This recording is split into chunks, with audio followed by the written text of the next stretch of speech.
review for you today, and it's The House of Velvet and Glass by Katherine Howe.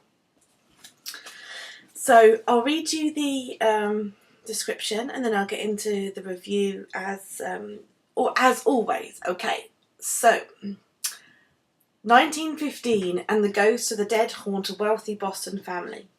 Sybil Alston is devastated by the recent deaths of her mother and sister aboard the Titanic.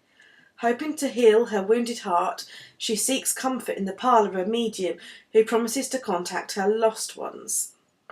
But Sybil, overcome by visions, finds herself in a strange new world where she can never trust that what she sees or hears is real. Believing she may be the victim of fraud, she turns to psychology professor Benton Jones. As the pair seek to uncover the mystery of her visions, Sybil and Benton are drawn into the opium dens of Boston's Chinatown and the upscale salons of fashionable society where sinister mediums and occult practices are rife. The House of Velvet and Glass is a compelling story of dark forces and beliefs, as well as the redeeming powers of love and kindness. Right. I've got my cup of tea here, which I'll insert a picture for you now.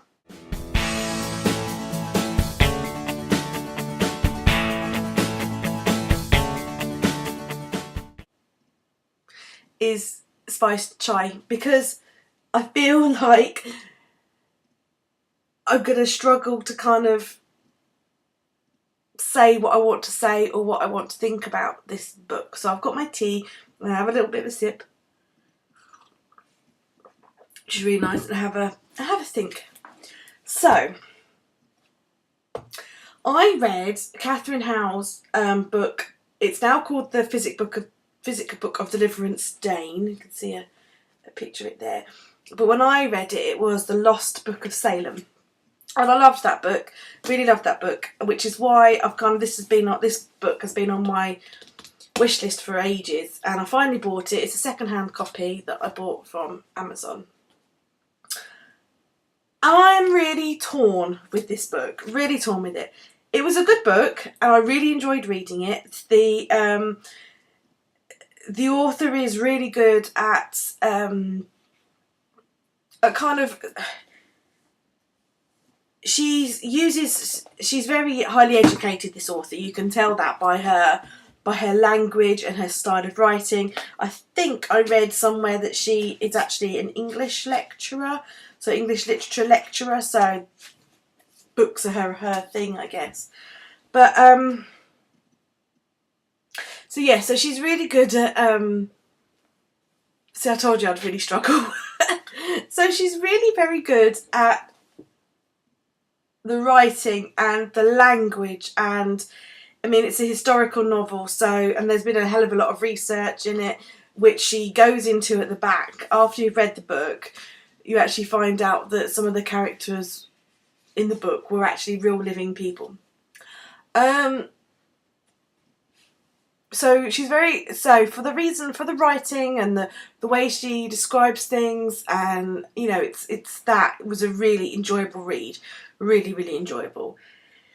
In some respects it was a little bit slow, but it was an enjoyable read, which kind of kept me going. I have to admit, the first probably third of the book took me a long time to read because I was really struggling to get into it, and because it is more of an intellectual type read, it wasn't necessarily one that I could read really late at night when I was tired. I kind of had to read it a bit earlier in the day when I wasn't so tired that I could concentrate on it a little bit more, because it does also skip from 3 different areas. It's one of these books where it's like 1 minute it's now, next minute it's past, that kind of thing.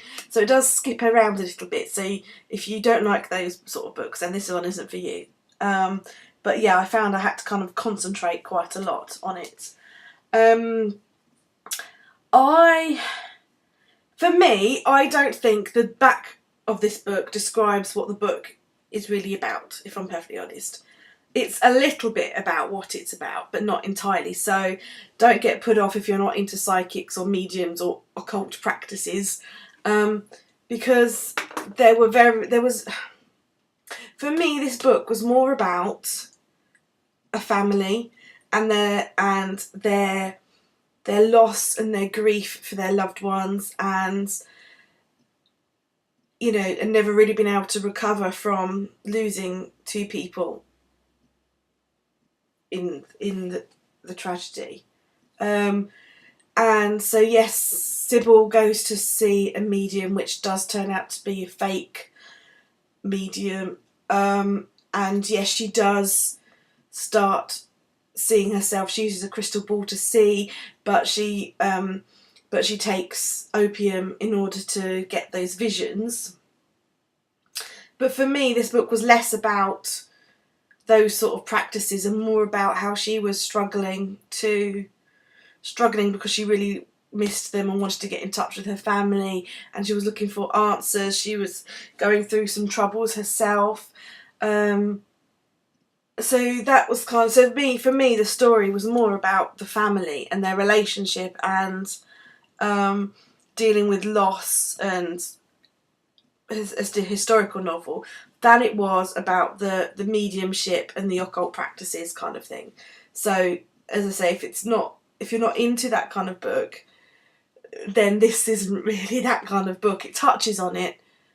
So that's kind of why I'm really struggling with it, because would I read it again? Yes, I would read it again, but there are plenty of other books that I would reread in its place, or that are new books I'd want to read. So for me, obviously it's a bit low down.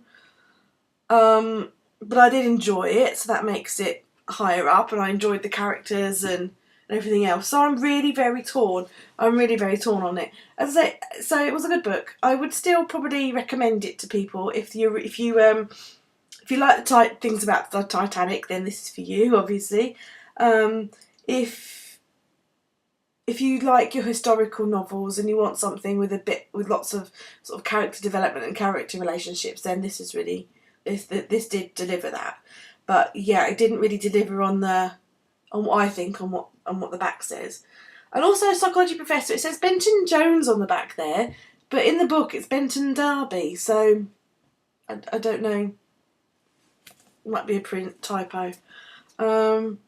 Yeah, so I'm not. Yeah. So anyway, I did enjoy it. On the whole, I did enjoy this book. Just slightly different from what I was expecting based on the back. So yeah, if you've read this book, please let me know what you think, because I'd really like to know whether you sort of struggled with a review as well, or what, etc. So yeah, I'd be really, really genuinely interested to find out what you thought of this book. So yeah, so that's The House of Velvet and Glass by Katherine Howe. See you later.